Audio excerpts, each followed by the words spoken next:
குறைந்த விலை நிறைந்த தரம் தங்கள் தேவைகள் அனைத்தும் ஒரே இடத்தில் ஜெயச்சந்திரன் டெக்ஸ்டைல்ஸ். செல்வம் படத்துல வந்து அவளா சொன்னால் இருக்காது அப்படி எதுவும் நடக்காதுன்னு ஒரு சாங் இருக்கும். அதில் அந்த சாங் எடுக்கும்போது சிவாஜி வந்து மேலேருந்து இந்த பாட்டு பாடிட்டு மேலேருந்து படியிலேருந்து இறங்கி வரணும். அப்போ இவர் சொல்லியிருக்காங்க, அப்படி இல்லைன்னா இன்னும் கொஞ்சம் உணர்ச்சி பூர்வமாக வரணும். ஏன்னா அவங்களுக்கு வந்து அந்த பொண்ணு சொல்லிடுவாருன்ற நம்பிக்கையே கிடையாது. அவன் மனசார சொல்லியிருக்க மாட்டா. ஏதோ ஒரு காரணத்துக்காக அவள் சொல்லியிருக்கான்றது அந்த ஒரு எரிச்சலோடு இருக்கணும். அது வந்து வரணும் அப்படின்றது சொல்லியிருக்காரு. ஒரு வாட்டி சொல்லியிருக்காரு. ரெண்டாவது சொல்கிறேன், குணகணா நீயே பண்ணி காமிச்சா அப்படியே நான் பண்ணிடுறேன்டா அப்படின்னு சொல்லியிருக்காரு. நைட்டு ஒரு 10:30-11 மணிக்கு அங்கேருந்து ஃபோன் வருது. சிவாஜி வீட்டிலேருந்து ஃபோன் வருது. நான் காலையில் வந்து 7:30 மணிக்கு கால் ஷீட் போட சொல்லுங்க. 2 மணி நேரத்தில் அந்த சீனை மட்டும் நான் முடிச்சுட்டு நான் அடுத்த ஷூட்டிங் நான் போகிறேன் அப்படின்னு சொல்லியிருக்காரு. சரி, அப்பா போகிறதுக்கு முன்னாடி இவர் வந்து நின்றுருக்காரு அங்கே ஷூட்டிங்கு. அப்பாவுக்கு வந்து இந்த மீன் பிடிக்கிறது ரொம்ப பிடிக்கும். அங்கே குளத்தில் பக்கத்தில் குளம் இருக்கும். தூண்டில் பிடிச்சி மீன் பிடிப்பார். மீன் பிடிக்கும் போது தான் அவர் திங்க் பண்ணுவார். சீன் பற்றியில் திங்க் பண்ணி எழுதி போவார். எப்போ அங்கே மல்லியத்துலேருந்து வந்தாலும் அங்கே வந்து விரால் மீன் ரொம்ப ஃபேமஸ். தஞ்சாவூர் சைடில் மாவட்டத்தில் வந்து விரால் மீன் விரால் மீன் உங்களுக்கு அவ்வளோ சீக்கிரம் கிடைக்காது. அது சேத்துக்குள்ளே தான் இருக்கும் ஆக்சுவலாக. அதை வந்து ஆளை வச்சு அதை வந்து ஆற்றுலேயும் சேத்துலேயும் தான் எடுப்பாங்க. எடுத்து அதை வந்து உயிரோடு தான் வச்சுருப்பாங்க. ஒரு பெரிய டப்பு வச்சு உயிரோடு தான் வச்சுருப்பாங்க. அந்த டப்பை எடுத்துகிட்டு வந்தால் முதல்ல சிவாஜி வீட்டுக்கு தான் அனுப்புவார். அதை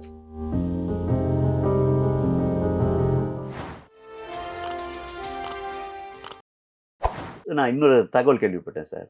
இந்த பேசும் தெய்வம் படத்தில் வந்து சிவாஜியும் பத்மினி நடிச்சிருப்பாங்க. அதில் வந்து பல காட்சிகளில் வந்து பத்மினி நடிப்பை பாராட்டின அப்பா வந்து சிவாஜி ஒன்றுமே சொல்லாமல் இருந்திருக்காரு. அதுக்காக அப்பா கிட்ட வந்து சிவாஜி கோவிச்சுக்கிட்டதாகவும் என்னெல்லாம் பாராட்ட மாட்டேன்னு செல்லமாக கோவிச்சுக்கிட்டதா ஒரு சம்பவம் கேள்விப்பட்டேன். அது உண்மையா? ஆக்சுவலாக வந்து அவங்க 2 பேருக்குள்ள ஒரு நல்ல அண்டர்ஸ்டாண்டிங். ஏன்னா அவர் எப்போவுமே வெளியில் அவர் சொல்கிறது என்னென்னா, குணா கானாகிட்ட ஆக்ட் பண்ணும்போது கொஞ்சம் கரெக்டாக ஆக்ட் பண்ணுடா. ஏன்னா அவன் நடித்து காமிச்சிருவான். நான் நடிக்க சொன்னால் அவன் நடித்து காமிச்சிருவான். அந்த மாதிரி தான் குட்ட கவி தான் சொல்லுவாங்க. ஏன்னா செல்வம் படத்தில் வந்து ஒரு இது அவளா சொன்னால் இருக்காது அப்படி எதுவும் நடக்காதுன்னு ஒரு சாங் இருக்கும். அதில் அந்த சாங் எடுக்கும்போது சிவாஜி வந்து மேலேருந்து இந்த பாட்டு பாடிட்டு மேலேருந்து படியிலேருந்து இறங்கி வரணும். அப்போ இவர் சொல்லியிருக்காங்க, அப்படி இல்லைன்னா இன்னும் கொஞ்சம் உணர்ச்சி பூர்வமாக வரணும். ஏன்னா அவங்களுக்கு வந்து அந்த பொண்ணு சொல்லிடுவாருன்ற நம்பிக்கையே கிடையாது. அவன் மனசார சொல்லியிருக்க மாட்டா. ஏதோ ஒரு காரணத்துக்காக அவள் சொல்லியிருக்கான்றது அந்த ஒரு எரிச்சலோடு இருக்கணும். அது வந்து வரணும் அப்படின்றது சொல்லியிருக்காரு. ஒரு வாட்டி சொல்லியிருக்காரு. ரெண்டாவது சொல்கிறேன், குணகணா நீயே பண்ணி காமிச்சா அப்படியே நான் பண்ணிடுறேன்டா அப்படின்னு சொல்லியிருக்காரு. அது அவர் அப்பாவும் அதே மாதிரி வேட்டியை பண்ணி கடிச்சிட்டு அதை செஞ்சுருக்காரு. அவர் பண்ணியிருக்காரு. அதை வச்சு அவர் சொல்லுவார். பொதுவாக அவன் படத்தில் பண்ணும்போது கூட நான் கரெக்டாக பண்ணிக்கிறேன். நான் அப்போது வந்து பேசும் தெய்வம் படம் பண்ணிக்கிட்டு இருக்க போது ஒரு சீனு அந்த மாதிரி ஒரு சுச்சுவேஷன் வந்தது. அதில் என்னென்னா, அப்பா படங்களில் வசனங்கள் நிறையா இருக்கும். அது வசனங்களுக்கு அவர் பேர் போனனால வந்து அது ஒரு சீனு. அந்த மாதிரி ஒரு சீனில் வந்து அந்த ரொம்ப கஷ்டப்பட்டு இவங்களுக்கு கல்யாணம் ஆனதுக்கப்புறம் ரொம்ப காலத்துக்கு அப்புறம் தான் அந்த குழந்தை பிறக்கும். அந்த குழந்தை பிறந்தும் ஒரு ஸ்டேஜ் வந்ததுக்கப்புறம் அவங்க பத்மினி அம்மா வந்து அந்த குழந்தைய எங்கேயுமே, ஏன்னா அவ்வளோ செல்லமாக வளர்க்கறனால யார்கிட்டையும் தனியாக விடமாட்டாங்க. வெளில அப்போ ஒரு சொந்தக்காரங்க கல்யாணம் வரும். அந்த கல்யாணத்துக்காக போகணுன்றதுக்காக கேட்பாங்க. முதல்ல பத்மினி அம்மா ஒத்துக்க மாட்டா. அப்புறம் ரங்கராவும் சொல்லி எல்லாம் பண்ணி அப்புறம் இவங்க போவாங்க. அந்த கல்யாணத்துக்கு போவாங்க. அதில் போனதுக்கப்புறம் பார்த்தீங்கன்னா, ஒரு பார்க்குக்கு போகும்போது அந்த குழந்தை தொலைஞ்சிரும். 2வது இவங்களுக்கு வந்து பலகீனமான ஒரு இதயம்.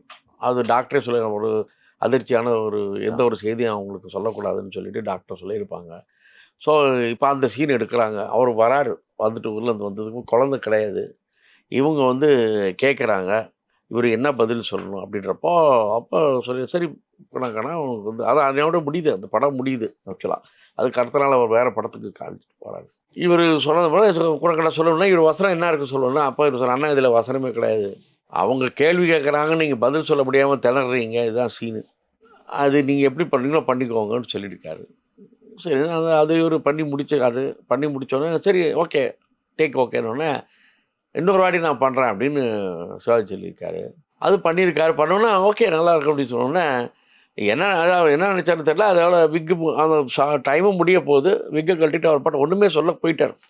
சித்தப்பா தானே அவங்களுக்கு வந்து தயாரிப்பு இருப்பார். அவர் என்ன பண்ண, என்னடா சொன்ன நீ, அவர் பாட்டுக்கு போயிட்டார். அதுக்கப்புறம் அவரோட கால்ஷீட் கிடைக்காத அடுத்த நாள் வேறு படத்துக்கு போய் நீ சொன்ன, அவர் வந்து ஏதோ திருப்தி இல்லாமல் போயிட்டாருன்னு இங்கே எல்லாம் சொன்னாங்க, டெக்னீஷியன்லாம் சொன்னாங்க.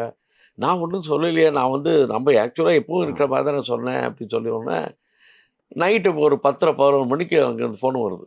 சிவாஜி வீட்லேருந்து ஃபோன் வருது. நான் காலையில் வந்து 7:30 மணிக்கு கால் ஷீட் போட சொல்லுங்க. 2 மணி நேரத்தில் அந்த சீனை மட்டும் நான் முடிச்சுட்டு நான் அடுத்த ஷூட்டிங் நான் போகிறேன் அப்படின்னு சொல்லியிருக்காரு. சரி அப்பா அப்பா போகிறதுக்கு முன்னாடி இவர் வந்து நின்றுருக்காரு அங்கே ஷூட்டிங்கு. எல்லாம் ரெடியாகி அந்த சீன் அதே சீனை எடுத்திருக்காங்க. எடுத்தோன்னே அப்பா போய் அப்படியே கட்டி பிடிச்சிட்டாரு சிவாஜியை. சூப்பர் கட்டி பிடிச்சாரு. குணாக்கான இதானே நான் நேற்று எதிர்பார்த்தேன். இது ஏன்டா நீ நேற்று பண்ணலை? உனக்காக நான் என்ன பண்ணேன், நான் நைட்டு பூரா கண்ணாடி முன்னாடி நின்று நடித்து பார்த்தேன். அப்போ அதுக்கு நான் நடித்து பார்த்து எனக்கு திருப்தி ஆனதுக்கப்புறம் தான் நீ பண்ணி காமிச்சால அதே மாதிரி திருப்தி ஆனதுக்கப்புறம் தான் நான் வந்து இது பண்ணணும்னு முடிவு பண்ணேன். எனக்கு காலைல வந்து எடுத்தேன் அப்படின்னோடனே இது எனக்கு எப்போ எனக்கு அப்பா சொன்னார்னா, நான் அத்தைமணி மெத்தடி படம் எனக்கு அப்பா நான் ஹீரோவாக பண்ணும்போது சில விஷயங்கள் நடிப்பு பற்றி எனக்கு சொல்லும்போது சிவாஜி பற்றி என்கிட்ட சொன்னார். இது மாதிரி ஒரு இன்சிடென்ட் நடந்தது. அவர் அந்த டயத்தில் நடிச்சிருந்தா அவர் என்ன சொன்னாலும் ஓகே தான், எனக்கு ஒன்றும் பிரச்சனை கிடையாது. அடுத்த நாள் வேறு படத்துக்கு போகிறாரு. ஆனால் ஒரு டைரக்டருக்கு திருப்தி ஆகணும் அப்படின்ற ஒரு எண்ணத்தில் அவர் எவ்வளோ பெரிய நடிகராக இருந்தாலும் அந்த டைரக்டருக்கு அது சாட்டிஸ்ஃபை ஆகணும். அதுக்கப்புறம் தான் மற்ற மக்கள் வந்து சாட்டிஸ்ஃபை ஆகிறாங்களா பற்றி நினைப்பார். அவரை பொறுத்த வரைக்கும் தன்னோட குரு நம்ம ஒரு டைரக்டரை நம்ம நடிப்பை அவரை பாராட்டணும் அப்படின்ற எண்ணம் இருந்தது அவருக்கு. அதனால அவர் அவ்வளோ பெரிய நடிகராக இருந்தாலும் நான் சொன்னேன்றதுக்காக போய் கண்ணாடி முன்னாடி நடித்தார்.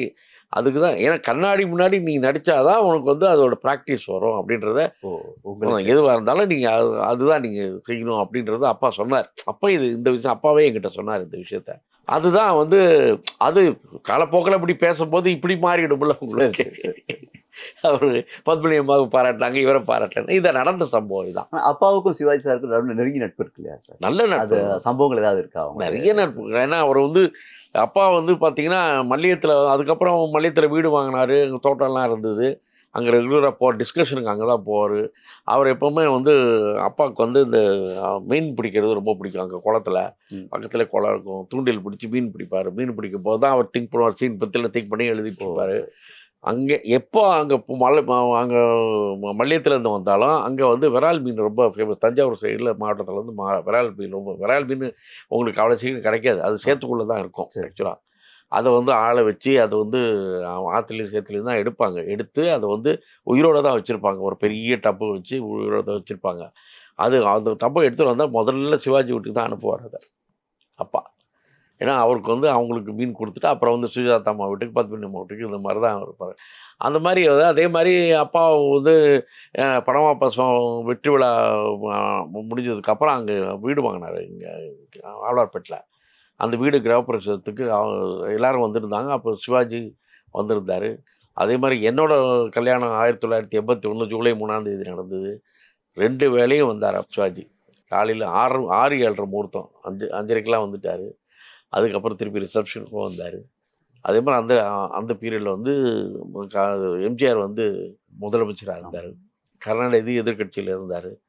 ஸோ அப்போ வந்து உங்களுக்கு வந்து பார்த்திங்கன்னா இந்த ப்ரோட்டோக்காலுக்காக எல்லாம் கேட்பாங்க, இவரே போகிறாருன்னா அப்போ இவர் வந்து போனதுக்கப்புறம் எம்ஜிஆர் வந்து போனதுக்கப்புறம் கருணாநிதி வந்தார். 2 பேருமே வந்திருந்தாங்க. அப்போது அதெல்லாம் அப்பாவோட அந்த மறக்க முடியாத விஷயம். 2 பேர் தான் அப்போ வர முடியல. ரஜினிகாந்தும் கமலும் வர முடியலன்னு வச்சுக்கோங்களேன். அது ஏன்னா அவங்க அப்போ தான் மேரேஜ் ஆகிட்டு வெளியூரில் இருந்தாங்க. அப்போ சங்கர கணேஷ் தான் மியூசிக். இன்ஃபேக்ட் அந்த கச்சேரியில் தான் ஃபஸ்ட்டு வந்து யூ சீனிவாஸ் வந்து அறிமுகப்படுத்துனாங்க. யூ சீனிவாஸ் பேண்டிலின் யூ சீனிவாஸ் இருக்கார்ல, என்னோட கோபரதரா திரு ராஜேஸ்வர் ராவ் மியூசிக் டைரக்டர் இருக்கார், அவரோட சன் வாசுராவ்னு சொல்லிட்டு.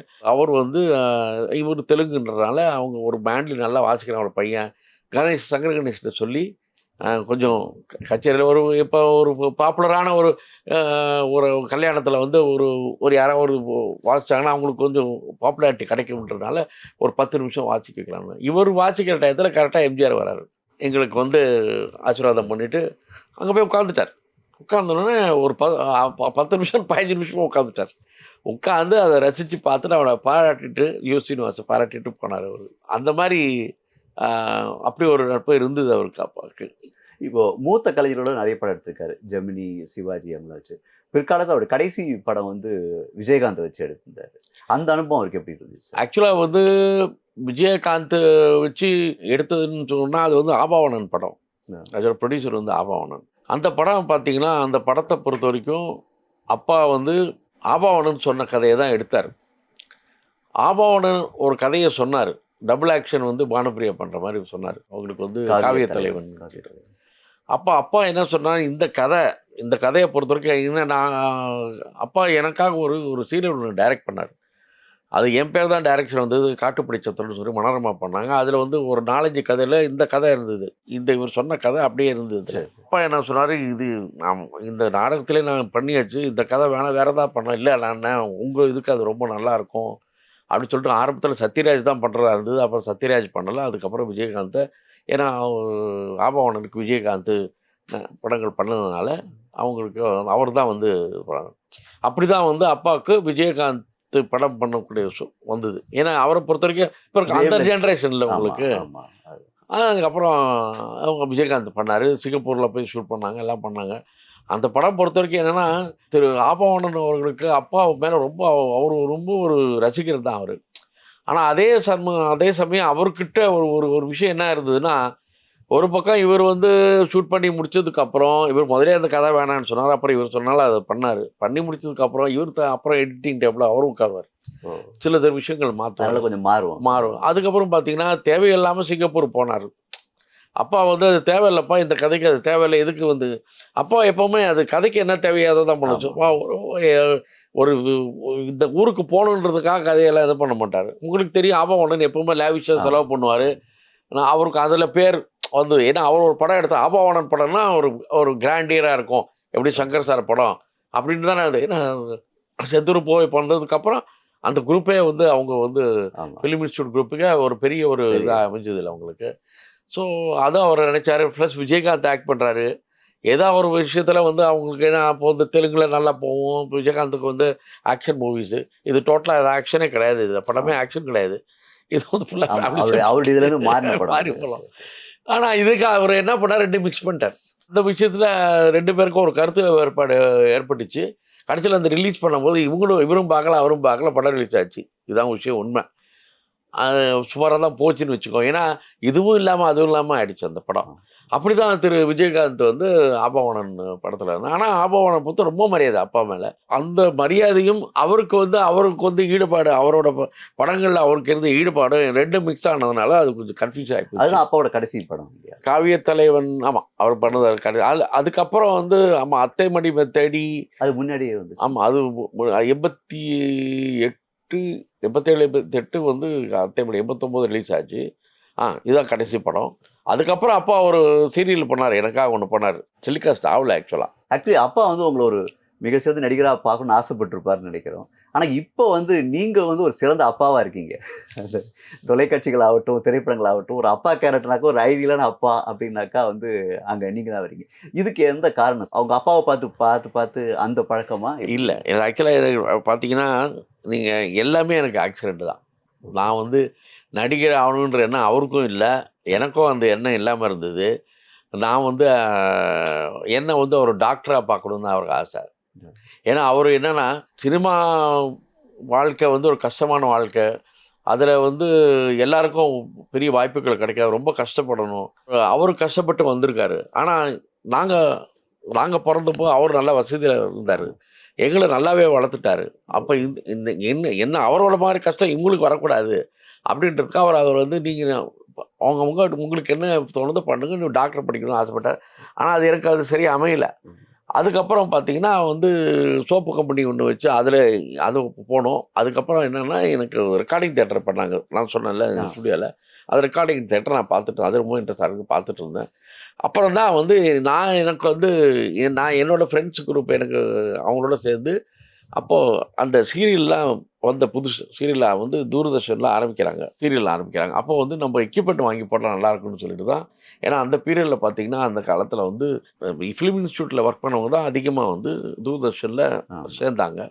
தூர்தர்ஷனில் இருக்கிறவங்களுக்கு தான் அந்த டெக்னிக் தெரியும். இந்த கேமரா உங்களுக்குன்னு ஃபிலிம் கேமராவுக்கும் இதுக்கும் டிஃப்ரென்ஸு தெரியாது. அதே மாதிரி எடிட்டிங் எல்லாமே வந்து 10 டிஃப்ரெண்டாக இருந்தது தூர்தர்ஷனில். ஸோ அவங்க தான் வந்து இதில் ஒர்க் பண்ணாங்க. அப்படி பண்ணும்போது நம்ம ஏன் இதில் ஆரம்பிக்கக்கூடாதுன்னு சொல்லிட்டு தான் அருணோதயா விஷன்ஸ்னு ஒன்று ஆரம்பித்தோம். அதுக்கு முன்னாடி நாங்கள் காட்டுப்படி சத்திரம்னு ஒரு சீரியல் ஒன்று பண்ணோம். என்ன கேமராமேனை வந்து அது பண்ண வச்சாங்க. ஆக்சுவலாக பார்த்தீங்கன்னா நான் கேமராமேன் ஆனதும் ஒரு ஒரு அதிசயம் தான். ஆக்சுவலாக பார்த்தீங்கன்னா, அதுக்கு முன்னாடி நான் வந்து சிங்கப்பூர்லேருந்து ஒரு எக்யூப்மெண்ட் வாங்கிட்டு வந்து, அதை வந்து முதலா வந்து ஒரு ஃபங்க்ஷன் பண்ணணும்னு ஆசைப்படுவேன். அப்போ எனக்கு எங்கள் அப்பா கூட இருந்ததுனால, ஷூட்டிங்லாம் போனதுனால, இப்போ மேஜர் சுந்தரராஜன் இருக்கார்ல, ஆமா. அவர் வந்து எனக்கு நல்ல ஃபேமிலி ஃப்ரெண்டு. அப்போ அவங்க அப்போ வந்து நடிகர் சங்கத்தில் அவர் இருந்தார். சரி. எம்ஜிஆர் வந்து அப்போ சீஃப் மினிஸ்டர் ஆகிட்டார். அவருக்கு பாராட்டு விழா, எம்ஜிஆர் கையில் பாராட்டு விழா பண்ணணும், எல்லாருக்கும் மோதிரம் போடணும்னு சொல்லிட்டு எம்ஜிஆர் சொல்லியிருந்தார். அந்த ஃபங்க்ஷன் வந்து நேரு ஸ்டேடியத்தில் அப்போ பண்ணுறாங்க. அப்போ நான் கேமரா வாங்கிட்டு வந்திருக்கேன்னு சொன்ன உடனே எனக்கு ஃபோன் பண்ணி, அவர் தம்பி சம்பத் ஃபோன் பண்ணி, இந்த மாதிரி நீங்கள் பண்ணுங்கள். மேஜரோட தம்பி. ஆமாம் பண்ணுங்க, இது மாதிரி வந்து நீங்கள் தான் இந்த ஃபங்க்ஷன் பண்ணணும்னு. சரி, நான் என்ன பண்ணேன், நான் எக்யூப்மெண்ட் வாங்கியிருப்பேன், எனக்கு வந்து எடுக்க தெரியாதுல்ல. ஸோ பிரசாத்னு சொல்லிட்டு உதயச்சந்திரிக்கான ஒரு ஆர்டிஸ்ட் இருந்தாங்க, அவங்க பிரதர் பிரசாத். கொடப்பக்கம் ஹைரோடில் வந்து ஃப்ரெண்டில் அங்கே வந்து கடை வச்சுருந்தார், ஃபோட்டோ ஸ்டுடியோ வச்சுருந்தாரு. அவர் தான் அப்போது வீடியோலாம் எடுத்துகிட்டு இருந்தார். ஸோ நான் அவர்கிட்ட சொன்னேன், சார் இந்த மாதிரி நான் புதுசாக எக்யூப்மெண்ட் NV100 நான் இப்போ வாங்கினது, நேஷ்னல் NV100ன்னு சொல்லிட்டு, அப்போ வந்து லேட்டஸ்ட் சிங்கப்பூர்லேருந்து வாங்கிட்டு இருந்தேன், 82 ஆக்சுவலாக. சார் நான் இந்த மாதிரி வாங்கியிருக்கேன் சார், இது மாதிரி எனக்கு ஃபங்க்ஷன் எடுக்க சொல்லி சார், நீங்கள் வந்து பண்ணுங்க சார், ஓகே அப்படின்ட்டார். அது என்ன டேட்டுன்னு ஃபிக்ஸ் பண்ணியாச்சு, ஓகேன்னு சொல்லிட்டாரு. அன்றைக்கி மத்தியானம் நீங்கள் வந்து கரெக்டாக ஒரு 12 மணிக்கு வந்துருங்க, நம்ம 4 மணிக்கு போயிடலாம், நேரு போயிட்டு நம்ம ஃபங்க்ஷன் கவர் பண்ணிக்கலான்னு. அன்றைக்கி கரெக்டாக அவர்கிட்ட போனால் அவர் என்ன சொல்கிறாரு, என்னால் வர முடியாது, எனக்கு ஒரு ரிஜிஸ்ட்ரேஷன் இருக்குது, அதுவும் ஆந்திராவில் நாங்கள் போய் ஆகணும், முக்கியமானது அந்த பார்ட்டி இப்போ வந்துட்டாங்க, அது வந்து நான் அந்த ரிஜிஸ்ட்ரேஷன் நான் போய் ஆகணும், என்னால் வர முடியாது அப்படின்னாரு. சார் இப்படி சொன்னால் எப்படி சார், இப்போ யார் இருக்காங்கன்னு, நான் வேறு யாராவது பண்ணால் அந்த டயத்தில் யாரும் இல்லை. அப்போது அவர் என்ன சொன்னார், நீயே பண்ணு அப்படின்னாரு. சார் எனக்கு இதை பற்றி ஏபிசிடி ஒன்றுமே தெரியாது அப்படின்னேன். அப்போ என்ன சொன்னார், சின்னதாக எனக்கு வந்து அதை எப்படி ஆப்ரேட் பண்ணுறதுன்னு மட்டும் சொல்லி கொடுத்தாரு. நீங்கள் வந்து ஷோல்டரில் வச்சு எடுத்துக்கோ, இல்லைன்னா ஸ்டாண்டு கிடையாது, அப்போ ஷோல்டர் நீ எடுத்துக்கோ, நீ எடு அப்படின்னு சொல்லி எனக்கு தைரியம் கொடுத்தாரு. பயந்துக்கிட்டே போய் எடுத்தேன். உடனே ஒரு சின்ன என்னென்னா ஃபுல்லாக எடுத்தேன் வச்சு எல்லாம். ஏன்னா எனக்கு முன்னாடி பார்த்தீங்கன்னா எல்லாம் ஜாம்பவான்கள் இருக்காங்க, எல்லாம் வந்து அவ்வளோ எம்ஜிஆர், சிவாஜி எல்லா ஆர்டிஸ்ட்டும் இருக்காங்க, எல்லாமே இருக்கும். கிட்டத்தட்ட 2.5 hours கவர் பண்ணணும் உங்களுக்கு. அது பண்ணேன். அதில் ஒன்றே என்னென்னா அந்த ஒயிட் பேலன்ஸ் ஒன்று இருக்கும் அதில். அப்போ ஒயிட் பேலன்ஸ் வந்து ஒயிட் பேப்பரை வச்சு உங்களுக்கு அதை ஃபஸ்ட்டு பண்ணிவிட்டு அந்த கலர் கரெக்ஷன் லைட்டு கரெக்ட் பண்ணிவிட்டு அதுக்கப்புறம் தான் பண்ணணும். அது ஒயிட் பேலன்ஸ் மட்டும் நான் பண்ணலை. அது என்னென்னா கொஞ்சம் லைட்டாக வச்சது கலரில் இருந்தது. ஆனால் என்னென்னா அந்த ஃபங்க்ஷன் இருக்குன்னா அது கலராக போயிடுச்சு, ஒரு மாதிரி கலர் மிக்ஸ் ஆகி போயிடுச்சு. அதுக்கப்புறம் வந்து அது வந்து அப்போல்லாம் வந்து மியூசிக்கெலாம் ஒன்றும் கிடையாது, பேக்ரவுண்ட் மியூசிக் அதெல்லாம் போகிறேன், அப்படியே எடுத்து கேசட் எடுத்து அப்படியே கொடுக்க வேண்டியது தான். அது கொண்டு நான் இப்போ கொடுத்தேன். அவர் அப்போ அந்த ஃபங்க்ஷன் அப்போ வந்து கவர்மெண்ட்டு தான் நடத்துனாங்க. இவங்க பண்ணால் கூட அதை கவர்மெண்ட் தான் நடத்துகிறாங்க. என்கிட்ட கலெக்டர்கிட்டேருந்து எனக்கு வந்து 4000 ரூபா செக் கொடுத்தாங்க. அப்போ அந்த ஃபங்க்ஷனுக்கு நான் பண்ணதுக்கு நல்லா ஃபஸ்ட்டு வந்து அது பண்ணது. அப்படி தான் நான் கேமராமேன் ஆனேன். அதுக்கப்புறம் வந்து சீரியல் பண்ணும்போது நான் கேமராமேனாக ஒர்க் பண்ணேன், காட்டுப்படி சதுரன்னு ஒர்க் பண்ணேன். ஒர்க் பண்ணதுக்கப்புறம் தான் வந்து நான் எப்படி ஆர்டிஸ்ட் ஆனேன்றதுக்கு தான் சொல்ல வந்தேன் உங்களுக்கு. ஸோ அது ஆக்சிடெண்ட் ஆச்சு. இது பண்ணி முடிச்சதுக்கப்புறம் அப்பா வந்து அந்த இடத்துல பார்த்தால் பசுன்னு படம் பண்ணிகிட்டு இருந்தார். அந்த படத்தில் ராமராஜன் தான் வந்து ஆக்டர் பண்ணார். பல்லவி அதில் ஆக்ட் பண்ணாங்க. அப்போ இவங்க இந்த தாரணின்னு ஒரு ஆர்டிஸ்ட் அப்போ இன்ட்ரடியூஸ் பண்ணாங்க. ஆக்சுவலாக வந்து முன்னாள் முடியும் தம்பிக்கு முன்னாடி வந்து தாரணி ஆக்ட் பண்ணது நம்ம படம். அதே மாதிரி அவங்க பிரமிளாவை பண்ணாங்க. பிரமிளாவும் நம்ம படத்தில் ஃபஸ்ட்டு வாழையடி இன்ட்ரடியூஸ் ஆனாங்க. அரங்கேற்றத்துக்கு முன்னாடி வாழையடி தான் பண்ணுது. ஆனால் இவங்க 2 பேருமே வந்து அதை சொல்லலை ஆரம்பத்துலன்னு வச்சுக்கோங்க. ஸோ இது பண்ணிகிட்டு இருக்கும்போது இது படம் பெரிய ஹிட் ஆச்சு. ராமராஜன் படம் என்ன ஹிட் ஆச்சு. இளையராஜா மியூசிக் இப்போ பண்ணார். இல்லை இதில் நாகப்பட்டினத்தில் வந்து பெரிய கலெக்ஷன், ரஜினி படத்தை விட இது கலெக்ஷன் அதிகமாக இருந்தது அப்பா படம். அடுத்த படம் வந்து ராமராஜனே பண்ணணும்னு சொல்லிட்டு அப்பா வந்து அப்ரோச் பண்ணுறாரு. ராமராஜன் பண்ண மாட்டேன்ட்டார். அதுக்கு 2 ரீசன். ஒன்று வந்து அப்பா வந்து டைலாக்ஸ் நிறையா கொடுத்தாரு. அதில் இந்த படத்தில் பார்த்தால் பஸ்ஸில் வந்து ராமராஜனுக்கு வக்கீல் வேணும். அது வந்து இந்த டைலாக்ஸ்லாம் நிறைய பேசும்போது அவர் கொஞ்சம் டாக்டர்னு மாதிரி அந்த மாதிரிலாம் சில விஷயங்கள் வரும். இப்போ அப்பா வந்து திட்டிக்கிட்டே இருப்பார், பேசி முடிச்சிட்டாரு. ஐயோ அவர்கிட்ட யாருப்பா திட்டு வாங்குறதுன்னு. இன்னொரு விஷயம் என்னென்னா இளையராஜா மியூசிக்கு, ராமராஜன் படம், ராமராஜனுக்கு பாட்டே கிடையாது. நீங்கள் நம்புவீங்களா? இளையராஜா மியூசிக்கில் ராமராஜன் ஹீரோவை பண்ண படத்தில் ராமராஜனுக்கு பாட்டு இல்லை. எனக்கு இந்த மாதிரி ஒரு வாய்ப்புகளை அவர் கொடுக்கலன்றது அவருக்கு அந்த கோபத்தில் இருந்தார். ஸோ அதனால் அவர் பண்ணலை. அப்போ இந்த காட்டுப்படி சத்திரம் சீரியல் வந்து ஷூட்டிங் வந்து கிளைமேக்ஸ் ஷூட்டிங் வந்து நம்ம ஸ்டுடியோவில் நடக்குது. மனோரமா ஆக்ட் பண்ணிகிட்ருக்காங்க. நான் அப்போ தானு சார் எனக்கு பழக்கம். ஏன்னா நான் வீடியோ கவரேஜ் பண்ணதப்போ தானு சாரோட நிறைய ஃபங்க்ஷன்ஸ் எல்லாம் நான் கவர் பண்ணியிருக்கேன். அப்போ அவரோட படம் ஃபஸ்ட்டு யார் பண்ணார் அதெல்லாம் நான் பண்ணியிருக்கேன். ஸோ அவர்கிட்ட ஒரு நல்ல ஒரு ரேப்போ இருந்தது. அவர் வந்து ஸ்டுடியோக்கு வந்து வேறு ஏதாவது சுற்றி பார்க்க வந்தபோது நான் ஏற்கனவே சுட்டி பார்க்க வந்துட்டு அப்போ அப்பாவை வந்து பார்த்துட்டேன். மகிழ்ச்சியாக அப்பாவும் டைரக்ட் பண்ணிட்டு இருக்காருன்னா அப்பாவை பார்த்தோன்னே அப்பாட்ட சொல்லியிருக்காரு, இதை பாருப்பா நான் ராமராஜ் வச்சு படம் பண்ணேன், அந்த படம் நல்லா போச்சு, அடுத்த படம் கேட்டால் டேட்டுக்கு கொடுக்க மாட்டேன்றான் அப்படின்னு சொல்லி. அப்போ இதுதானே என்ன சொன்னார், உங்ககிட்ட ஒரு வெண்ணையை வச்சுக்கிட்டு ஏன் சார் வெளியில் போய் அலையிறீங்க, அவர் தான் இருக்கார் உங்கள் பையனை வந்து அவனுக்கு ஆக்ட் பண்ணுவீங்க, அவன் கேமராமேனாக இருக்கான் அவனுக்கு என்ன தெரியாது அப்படின்னு, நீங்கள் அவன் நல்லா இருக்கா பண்ணுங்க அப்படின்னு சொல்லியிருக்காரு. அதுக்கப்புறம் தான் நான் எங்கள் அப்பாட்டெல்லாம் அதிகமாக நாங்கள் பேச மாட்டோம். அந்த ஷூட்டிங் அப்போ பேசுகிறதோட சரி, மற்றபடி ரொம்ப அவருக்கெல்லாம் ரொம்ப அப்போ கப்பர் ஜெயராம் தான் கூட அப்பாவுக்கு ஒர்க் பண்ணிகிட்டு இருந்தார். ஸோ கப்பர் ஜெயராம்கிட்ட சொல்லி இந்த மாதிரி வந்து அவனுக்கு கேளு, அவனுக்கு இதில் விருப்பம் இருக்கான், ஏன்னா அவனுக்கு இன்ட்ரெஸ்ட் இல்லைன்னா வந்து நம்ம இதில் இறங்கக்கூடாது அப்படின்னு சொன்னோன்னே அவர் வந்து கேட்டார் என்கிட்ட. அப்போ நான் சொன்னேன், அவர் நிறைய பேரை அறிமுகப்படுத்தி நிறைய பேர் ஸ்டாரை உருவாக்கியிருக்காரு, அவருக்கு என்ன ஆக்ட் பண்ண வச்சு நம்பிக்கை இருந்ததுன்னா அவர் என்ன பண்ண சொல்லுங்க அப்படின்னு நான் சொன்னேன். அதுக்கப்புறம் தான் எனக்கு வந்து கொஞ்சம் டான்ஸுக்கு பாலாஜிராம்னு ஒரு டான்ஸ் மாஸ்டர், அதுக்கப்புறம் தியாகராஜன் மாஸ்டர், அவங்க 2 பேரும் வச்சு கொஞ்சம் ஒரு 1 மந்த்துக்கு இந்த ட்ரைனிங்லாம் கொடுத்தாரு. கம்பர் ஜெயராமன் வந்து டைலாக்ஸ் ட்ரைனிங்லாம் கொடுத்துட்டு அதுக்கப்புறம் தான் அதை பண்ணேன். என்னன்னா உங்களுக்கு வந்து ஒரு பெரிய ஒரு ஆர்டிஸ்ட் ஒரு கலைஞரோட பசங்க வந்து பண்ணி அதை ஜெயிக்கிறது ஒரே நாள் ஒரு படத்தில் ஜெயிக்கிறது ரொம்ப அரிது. எனக்கு கண்டிப்பா அப்பாவோட கம்பேர் பண்ண ஆரம்பிச்சிருவாங்க. அது மட்டும் இல்லை, அதில் சக்ஸஸ் ஆனவங்க ரொம்ப கம்மி. ராஜ்குமார் ராஜ், அப்புறம் ஹித்திக் ரோஷன் பண்ணாங்க. நிறைய பேர்கள் வந்து உடனே வரல. திரு விஜய் சார் கூட முதல் படத்தில் வரல, 4வது படத்தில் வந்தாங்க. அது அவங்க அப்பா திருப்பி அதை முயற்சி பண்ணி வந்தது. அந்த மாதிரி அப்பா என்ன ஆயிடுச்சுன்னா, இந்த படத்தில் பொறுத்த வரைக்கும் நான் வரணுன்றது அவரோட விஷயங்களை மறந்துட்டு நான் என்ன கான்சன்ட்ரேட் பண்ணதுனால அந்த படம் போகல, ஒரு வாரம் கூட போகல.